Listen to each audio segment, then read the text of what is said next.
Welcome to the SkullKing Fantasy Football Podcast, powered by StatRoute.com. And now, here's your host, Ryan Skullroot. Hello and welcome to the SkullKing Sports Fantasy Football Podcast. My name is Ryan Skullroot. I am your host, and it is great to be back. We have been off for a while. This is our first fantasy football podcast of the year.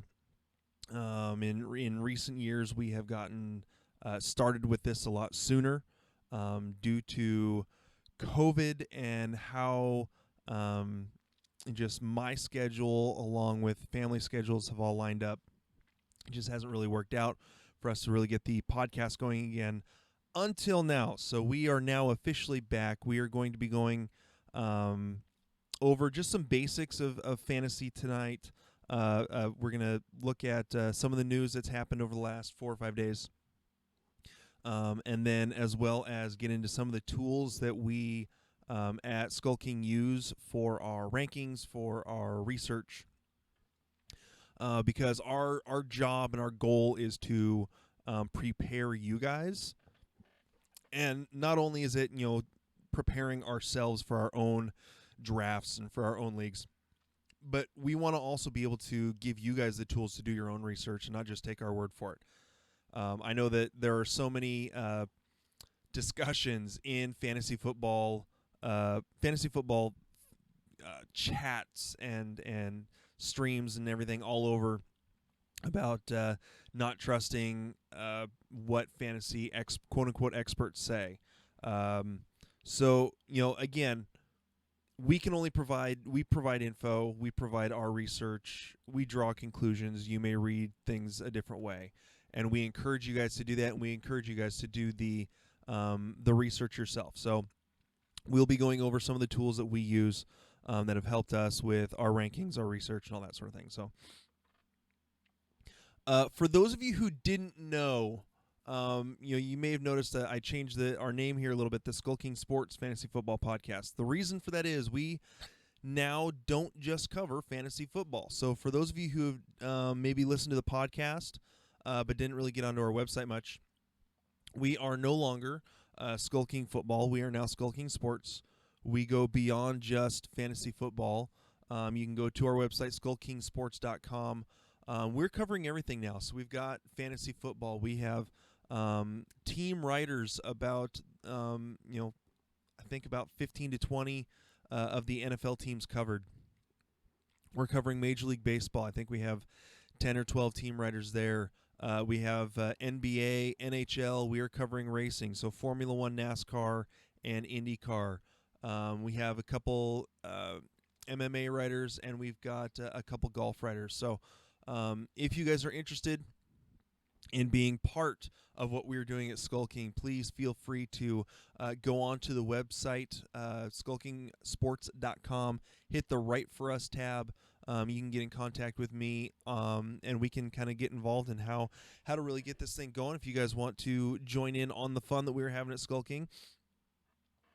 One other thing that we are adding to SkullKing is we are going to add a podcast network. This is something that we've been talking in talks about within the organization. The leadership has kind of discussed this actually for about a year and how to really get this going.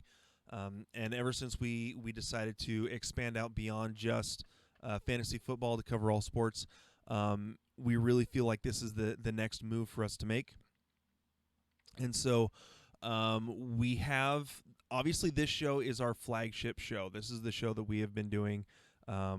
This is our 5th season, I believe, of the SkullKing Fantasy Football Podcast. So we are going to keep this going. We are adding, there will be another fantasy podcast we're adding to the lineup. It will be the Know-It-All, I believe it's the Know-It-All Fantasy Football Podcast. One of our writers who covers the Pittsburgh Steelers for us, he has his own fantasy football podcast, and so he's going to be joining his podcast with our network. So we'll be playing that. We'll have links to that on the website as well.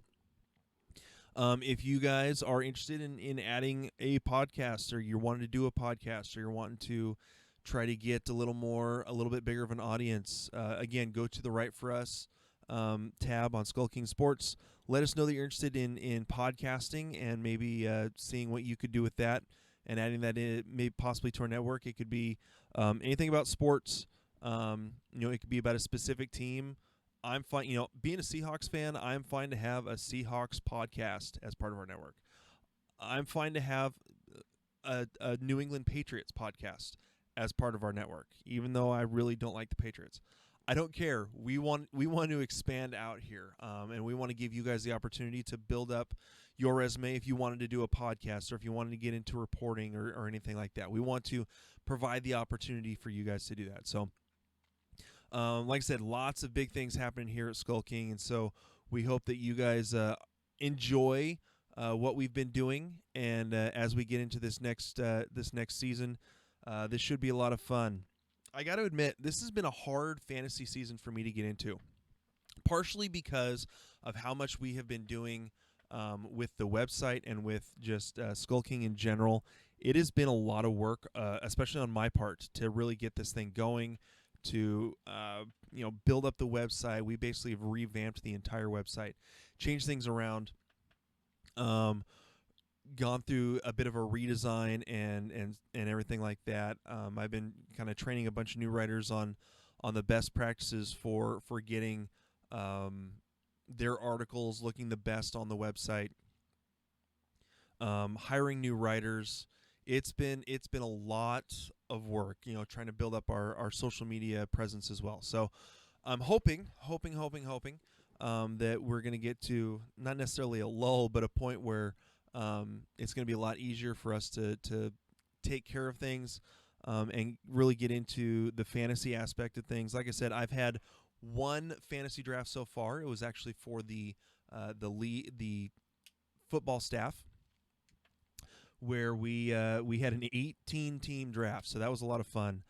So that's the only draft I've done so far. I believe we've got one more with some of the staff with kind of the listener league type thing that we do here with SkullKing.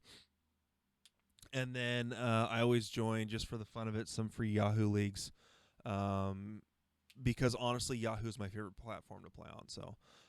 So there is that. So this, like I said, this has been a hard season to get into, especially because there are no preseason games. It's hard to get game film hype on some of these younger players, especially the ones that guys that you maybe come out of the woodwork that no one really knows. It's hard to just go off of camp reports when there's no tape to see. So this will definitely be an interesting year, a lot different than years past with how that's going to go, finding sleepers and everything. So definitely going to be interesting to see how this goes this year.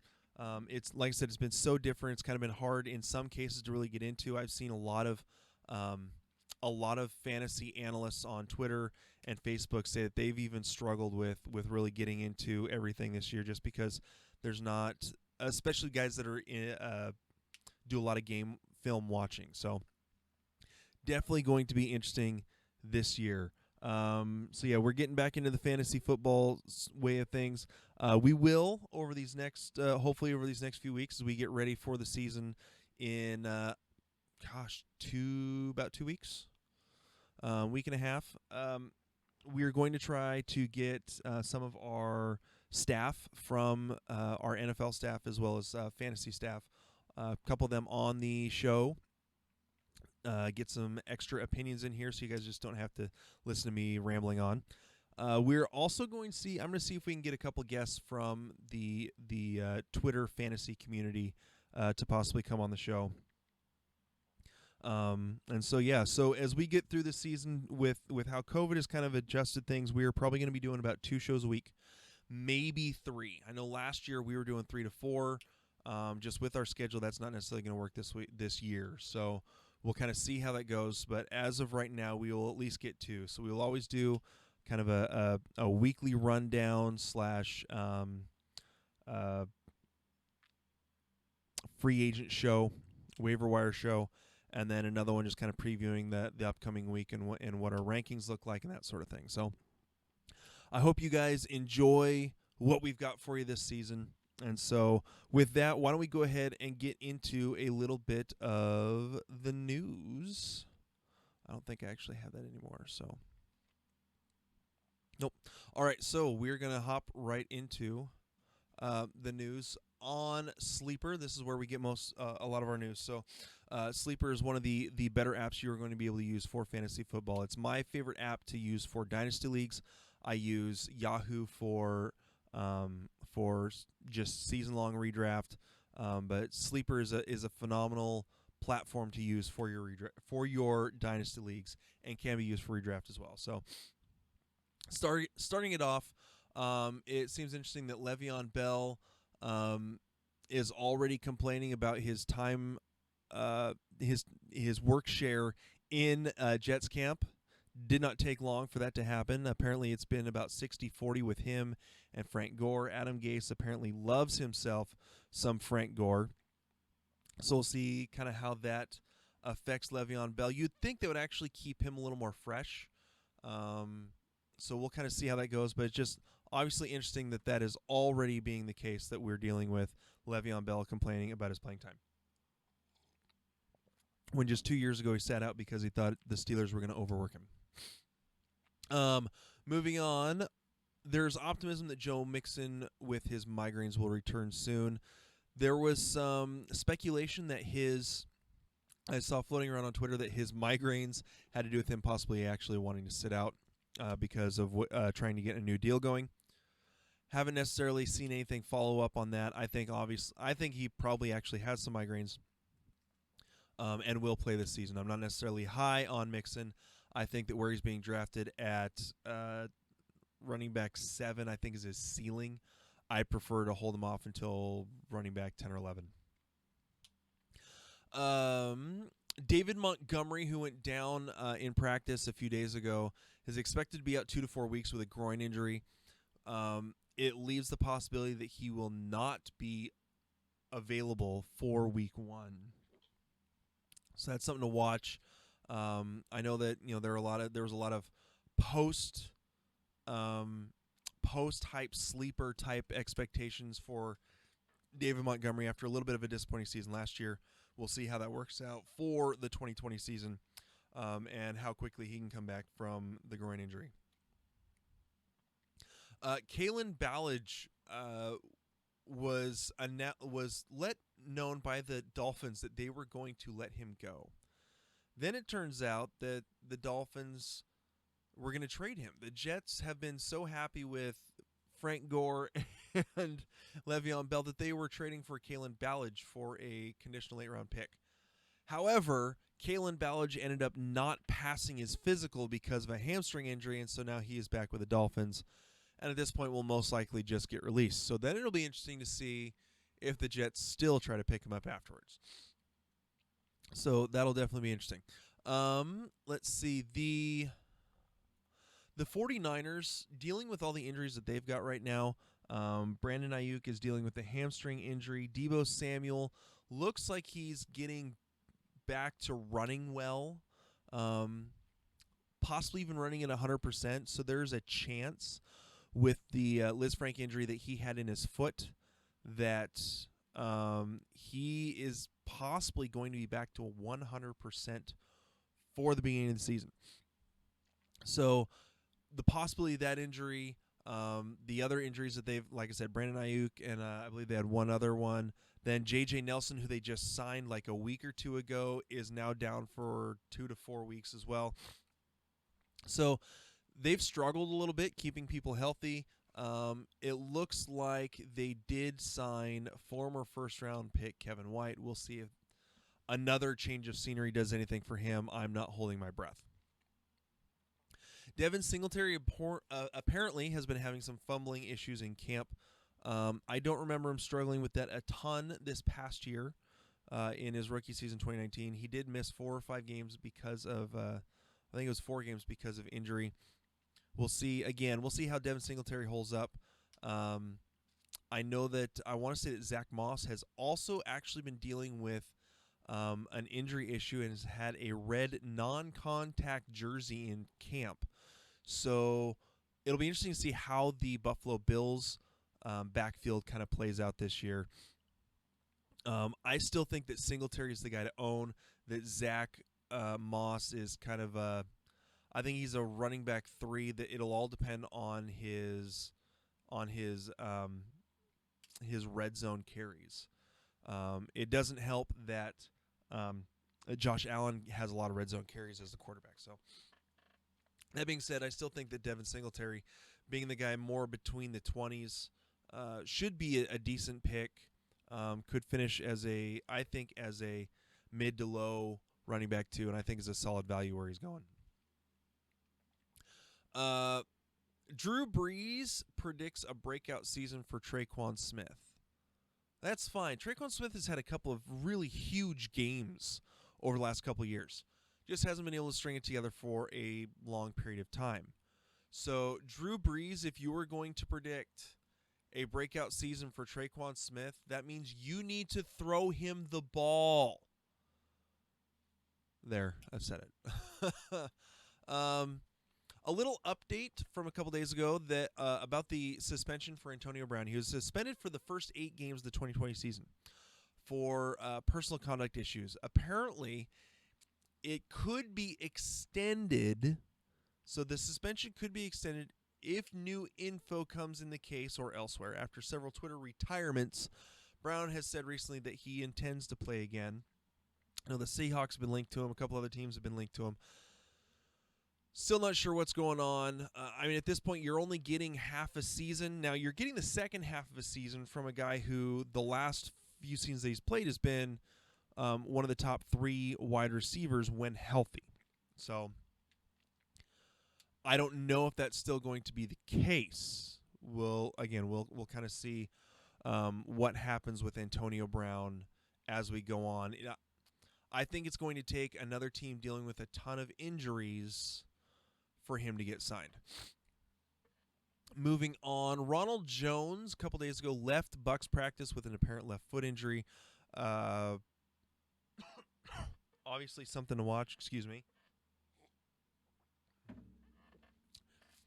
I still don't know what to think of the Ronald Jones and Keyshawn Vaughn backfield with the Buccaneers.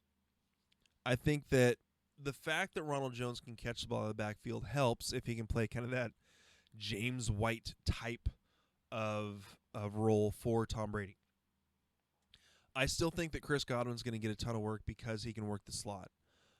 There has been reports that according to Tom Brady, Scotty Miller has earned a big role. Now, Scotty Miller tends to play the slot type role, at least he has in the recent years.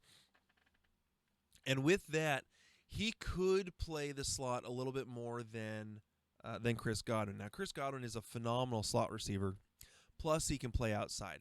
That's one of the things that really kind of boosted his season last year. Is what made Chris Godwin so good. Is a lot of his routes came from the slot, running slants, crosses, and out routes from the slot, and it was his yards after catch that really made him blow up. There's a lot of people saying, he's not going to be able to get those, that Jameis Winston isn't going to air the ball out all the time on deep passes. Well, those aren't necessarily the routes that Chris Godwin is catching. Those are the routes that more Mike Evans is catching. Chris Godwin I want to say was top 5 or 6 last year in yards after catch per reception.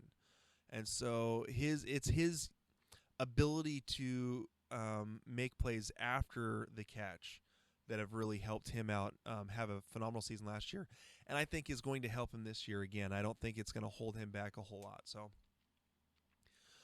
now, getting into that a little bit, I've talked about this a little bit on a couple of podcasts. I do a podcast with the South Florida Tribune, which is a website based out of Florida that kind of does a sort of a network like we do, a lot of sports news, but they also cover local issues in Florida. I do a fantasy football podcast with Scott Morganroth, who runs the South Florida Tribune. I've talked about this with Tom Brady. There is a possibility that there will be a little bit more drop off. a little bit of a drop-off with Mike Evans. That's why a lot of people are hesitant to draft him. I don't think that Brady has the arm. Now, arm accuracy for distance, I still think he's got that. I just don't necessarily think he has the same arm strength he used to. And I am not a huge fan of Mike Evans' route running ability. I think that Mike Evans, watching the game tape, rounds off his routes too much. He does not run crisp routes. I think that he cuts off his slants and everything a little too soon. And because of that, I think he rounds them off. And because of that, I think that it caused a few more of Jameis Winston's interceptions over the last few years. That being said, Jameis Winston couldn't see. And so I think getting the eye surgery, I think that's going to help him a bunch. But I think that Chris Godwin will drop, if there's a drop-off between those two. I think that Chris Godwin is the one who's liable to drop off less, which is why he's getting drafted above Mike Evans. So, all right. Pardon the coughing there. A revealing Jay Gruden quote on DJ Chark. He's been trying to find weaknesses with DJ, and it's going to be hard for him to find one. Obviously, Jay Gruden's been working with the offense in Jacksonville, and DJ Chark was phenomenal last year. Really kind of a breakout star in terms of wide receivers. It'll be interesting to see what he can do this year again. Gardner Minshew obviously is going to be the starting quarterback for Jacksonville. If their defense struggles, which their defense very well could struggle. I mean, we just found out earlier this morning, I believe it was, that Ngueke has been traded to Minnesota. So that's another defensive weapon for the Jacksonville Jaguars that has been shipped out. So that defense very well could just be hemorrhaging points and yards this year, which means they're going to have to throw the crap out of the ball. Which means a lot of good things for DJ Chark, to be completely honest. So, because of that, I think that DJ Chark is very well going to have a solid year this year. I'd have to look to see where exactly he is being drafted. Let me go to half PPR scoring is what we normally do here with SkullKing. It's kind of become the industry standard. He's being drafted wide receiver number 22, right behind Devontae Parker and just ahead of DK Metcalf. So I think that is a solid spot to draft DJ Chark. And I think that he's the kind of guy that could outperform that sort of draft stock. So moving ahead, we talked about Deebo Samuel. Jalen Reagor expected to have a week 1 role until we find out that he is dealing with a wrist and arm issue. Looks like he could miss up to a month. So that's going to obviously cause some issues there. We'll see how quickly he can come back from this to be ready for the season. I know that there have been a lot of people that have been really pushing on him to be kind of a sleeper type of guy. Another guy that's been getting a lot of talk in Philadelphia is JJ Arsego Whiteside, who really had a flop of a rookie season last year compared to a lot of people that were drafted, a lot of the other wide receivers that were drafted even after him. So that being said, he is proven so far to be a decent red zone weapon. And so, that's something we'll kind of keep an eye on as we're going through this next week or so. And we'll kind of be watching that. Obviously, he's not going to get drafted except in super deep leagues. Even in my 18-team draft, I don't think J.J. Arcega-Whiteside actually got drafted. So, deep thing that we'll kind of wait to see. According to Bears coach Matt Nagy, he has told reporters that he won't publicly name a starting QB before the opener versus the Lions. There's been rumors that Nick Foles is slightly ahead of Mitch Trubisky, and at the same time, there have been guys from, I think even Allen Robinson, I think it was. It may have been someone else. Don't quote me on that. But someone has been saying that that Trubisky has come back looking absolutely ready to go, looking better than he ever has, which all of his detractors will say, well, that doesn't take much. So, again, we'll kind of see how that plays out. And here's one thing that's just been a great comeback story. For those of you who haven't been following, Alex Smith officially today was cleared for 11-on-11 drills. And if you look back at the just grotesque way that his leg looked when he had to have all those surgeries over and over and over again to get rid of the infections in his broken leg. I mean, just the pictures and the videos were disgusting. And so if you have a queasy stomach, don't look him up. But the fact that Alex Smith is cleared for 11-on-11 drills is really encouraging. I hope that he's actually able to play a little bit this year. Dwayne Haskins may be on a little bit of a leash. I think that Alex Smith could possibly have some good stuff left in him. We'll see kind of what happens between him and Dwayne Haskins moving forward. So just obviously good news for Alex Smith. Cooper Kupp suffered a low ankle sprain today.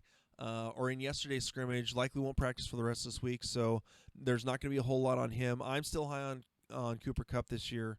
While he may not be playing the slot as often, looks like the Rams are going to run a lot more 12 personnel, which is one running back, two tight ends, having both Gerald Everett and Tyler Higbee going along with Kupp and Woods. So something to watch.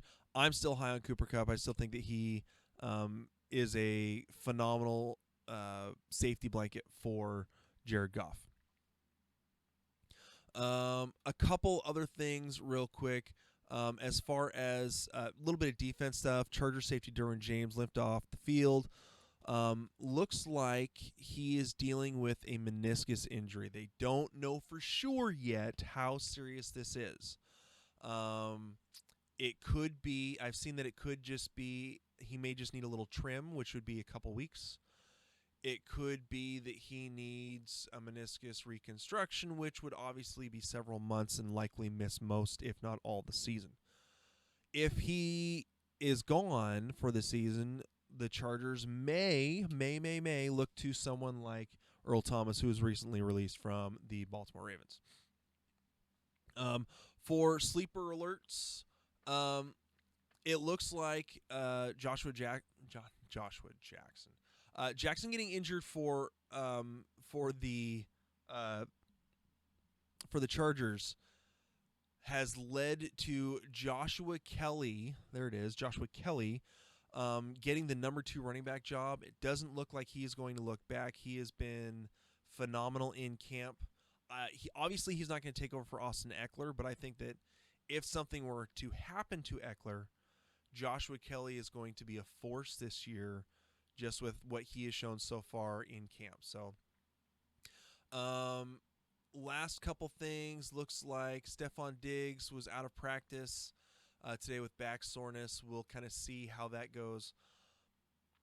I'm not high on Stefon Diggs this year, guys. I would rather draft John Brown like 5 rounds after Diggs, simply because he already has the rapport with Josh Allen, and it's not a high-flying offense. They're going to try to keep it on the ground a bunch, especially with Josh Allen's legs. So, obviously, Diggs, I think, he's going to be more of a DFS type guy, depending on matchup. For me, I don't necessarily want him unless he falls farther than where he's being drafted right now. So, that is it for the news and notes.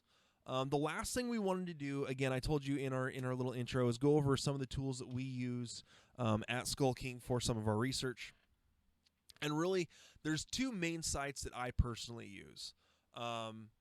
One is fantasypros.com. Now, part of the reason that we use Fantasy Pros is because that is where the tool that we use to do our rankings that we post to the website, which, again, you can find our rankings on SkullKingSports.com under the Fantasy Football tab. There's a drop-down menu where you can find our fantasy rankings. Again, we do half-point PPR, and we don't we actually don't do an overall ranking. We do quarterback rankings, running back rankings, wide receiver, tight end, kicker, defense. We do not do an overall. And the reason for that is me personally especially, I believe more in a tier type system. And so because of that, I use my rankings in that fashion. I don't necessarily like ranking players, mixing up the running backs, the wide receivers. I look at where players are being drafted. I use ADP. Look at where players are being drafted compared to where I have them ranked, and use that in terms of how to draft. So again, Fantasy Pros, they have so many tools for you to use for whether it's in season or getting ready for your draft. So if you're wanting draft research, they have draft rankings. They have their own rankings. They have expert consensus. I am a part of the expert consensus on Fantasy Pros, so I will be part of their accuracy competition this year. I will actually also be part of their DFS accuracy competition. So I'll be in their DFS thing on DraftKings as well this year. So that should be a whole lot of fun. They have an ADP consensus. So it's average draft position for full point PPR. So it's ESPN and a couple other platforms. Half point PPR, which is Yahoo and a couple other platforms. I believe Fantrax is one of them. And then an overall ADP. They have projections, stat leaders, strength of schedule, depth charts, matchup calendars, running back handcuffs for every team, bye week cheat sheets. Some of the other things for draft tools that they have their draft wizard and draft simulator. Their draft simulator is one of the best tools that I've seen, where you can actually go and you can set, if you already know where you're drafting in your league, you set your draft position, the half point or full point PPR, what the ADP, whichever platform you're using, you can use that specific platform's ADP, and then do a mock draft, and it'll kind of throw things off for sleepers and all that kind of stuff. And some guys will get drafted a little bit earlier than you would expect, just to show how things can get thrown off a little bit. So Draft Simulator is a whole lot of fun to run through, and it's really easy to kind of go back and go through it over and over and over again. A couple other things they have especially for in-season research. They have their depth charts. They have again, we talked about matchup calendar, target leaders, snap count leaders, especially for wide receivers and running backs. That's something that can really help you determine who's more likely to be used in a certain week. Projections, rest of season rankings. So, like I said, Fantasy Pros has a ton of tools for you to use. So that's my main resource. The other resource that I use is Next Gen Stats. So it's nextgenstats.nfl.com. Now, what I use Next Gen Stats for, you may have heard them talk about this, whether it be on the NFL.com. Good Morning Football uses Next Gen Stats. A lot of those things are advanced statistics that you cannot get just as a basic user on NFL.com. That being said, what they do have is really helpful. So what you can do is you can go into stats, and you can look at receiving stats, quarterback stats, or running stats. I think they have defensive stats too, but for the most part, I don't really use those. I don't play a whole lot of IDP leagues. And so receiving stats, you can look at how much cushion wide receivers. How much cushion a wide receiver normally gets. So usually, if they're playing the slot or if they're playing outside, you can find out how far off of the wide receiver defenders usually are on average, how much separation they actually have when they catch the ball, average targeted air yards, so about how deep they are usually on the field when they're usually targeted, and then obviously receptions, targets, catch percentage, yards after catch per reception. This is a stat that I used earlier to talk about Chris Godwin. That is where I got this stat. It's from Next Gen Stats. So those are stats you can get for receiving. For passing, You can look at the time to throw. So average amount of time they have from the time the ball is snapped until they throw the ball. I don't believe sacks are included in that. Average completed air yards. So the average completion in the air from beginning to end. So definitely interested. An interesting stat there, so you can see how deep they are usually targeting their players. Just for reference, guys like Matthew Stafford, Jameis Winston last year, 8.3, 8.2 yards.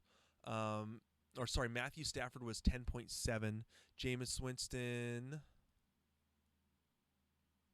it's average intended air yards. Intended air yards, average target was 10.5 yards per pass. Matthew Stafford was 10.7. Completed air yards average was 8.3 for Stafford, 8.2 for Winston, compared to, say, let's take someone like Derek Carr, who's known to be sort of a dump-off type guy. His average completed air yards was 4.5 yards. So 4.5 yards beyond the line of scrimmage. Average intended was 6.3. So, again, he's a guy that's you're not going to get a whole lot of deep passes from. Longest completed air yards, completion rate, expected completion rate. Again, those are kind of things that you can just get from Next Gen Stats. And then as far as the running goes, you get efficiency. Efficiency is how many yards a running back will run before getting to the line of scrimmage on average. And so guys like in Baltimore, Gus Edwards, 2.93 yards. He hits the hole. Really, it's a matter of how much of a north to south, east to west type runner they are. So, Christian McCaffrey, 3.46 yards. He hits the hole quick. Derrick Henry, 3.45 yards. So, another thing is 8+ defenders in the box. The percentage of snaps where the running back has an 8-man box or bigger. Derrick Henry put up 1,500 yards last year and had an 8-man box on 35% of his carries.